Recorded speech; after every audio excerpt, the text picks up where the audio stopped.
altogether got 7,500 hours experience in flying fast jets. So he's quite a talented pilot.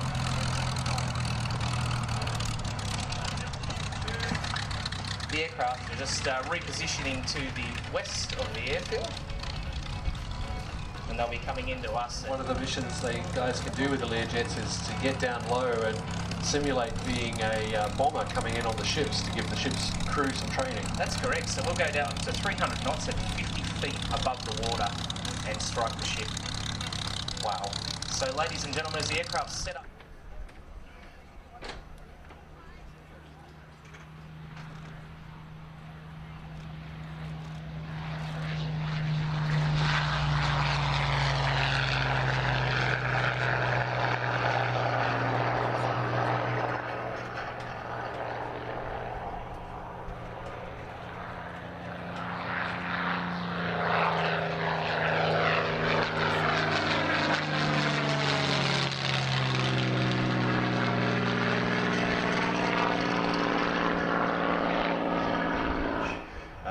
It's a very thick skin on the front of it.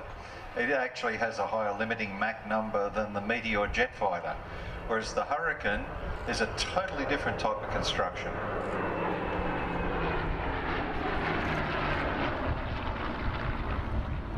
Hurricane relies on tube fuselage. It's not a welded steel tube fuselage, but it's very complex. It's exactly the same type of construction that was used in the Hawker biplane fighters between the wars. You got a round tube, you squared the ends off, and then you joined the tubes together with a number of stainless steel gusset plates. You had rivets and ferrules, and then you squared it all up using bracing. You had wooden frames and then wooden stringers, and over the top of that you had fabric. Even the wings in the early Mark I Hurricanes were actually fabric covered.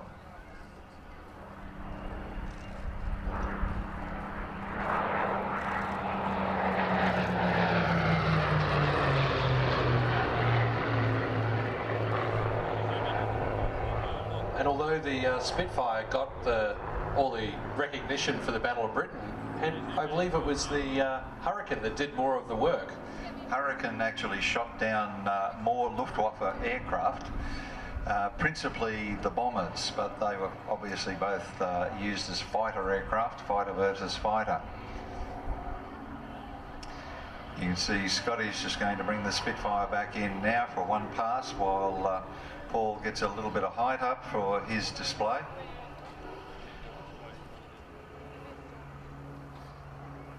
One pass here by Scotty. Paul's just to the east climbing. There you see that beautiful elliptical wing platform that was the instant recognition feature for the Spitfire through all the marks up to the 20s, where they went into a different laminar flow type wing. Yeah, that was where they squared off the wingtips. And didn't they do that for a couple of the post-manufacture? It was a subsequent mod?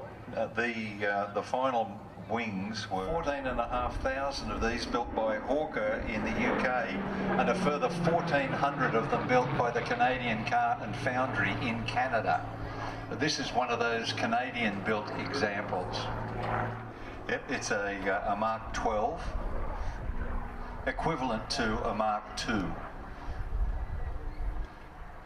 This aircraft is painted in the markings of an Australian guy who was in the RAF and was killed during the Battle of Britain. A guy called John Dallas Crossman. He was born in North Queensland and grew up in Newcastle. John Brooks, who owns the aircraft, of course, based up at Scone in the Upper Hunter. He fired at one but couldn't see any results. And on the 15th of September, he noted in one of the missions there were hundreds of Jerry kites at 19,000 feet. He'd flown 18 sorties by the 30th of September, and on that fateful day, they got involved with a group of 109s.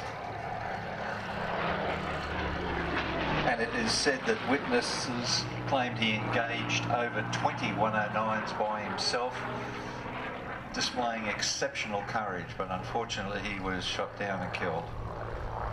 Sounded familiar? That's about half a caribou. That engine on that fighter is typically found on the caribou we saw earlier today.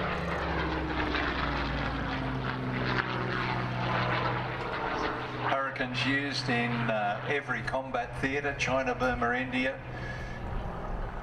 Not used by Australia. We had one example out here, but there were no orders for the Hurricane. It was used in Russia, North Africa, the Mediterranean.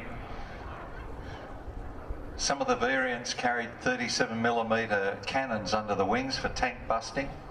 And of course there was the Sea Hurricane.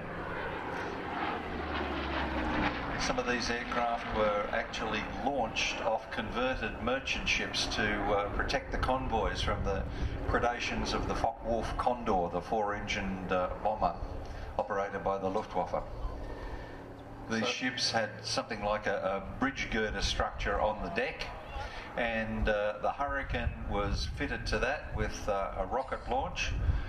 As soon as they spotted a Condor, they'd fire off the Hurricane. He would go and attempt to bring the Condor down, but then he had to either parachute out or land in the water next to the ship and be picked up.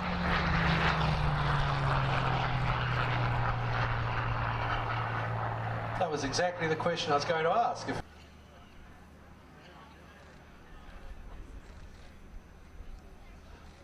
Folks, as Paul lands the Hurricane, not far behind him will be the Skydive Australia aircraft coming back in.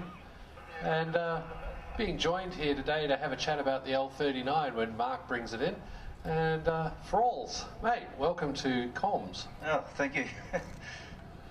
Mate, you've been flying the L39 with Mark for a fair bit. Yeah, about 8 years now. Yeah. Okay. And you've got a bit of history flying aircraft and jets especially. Yeah. I'm an ex-Air Force pilot, fighter pilot.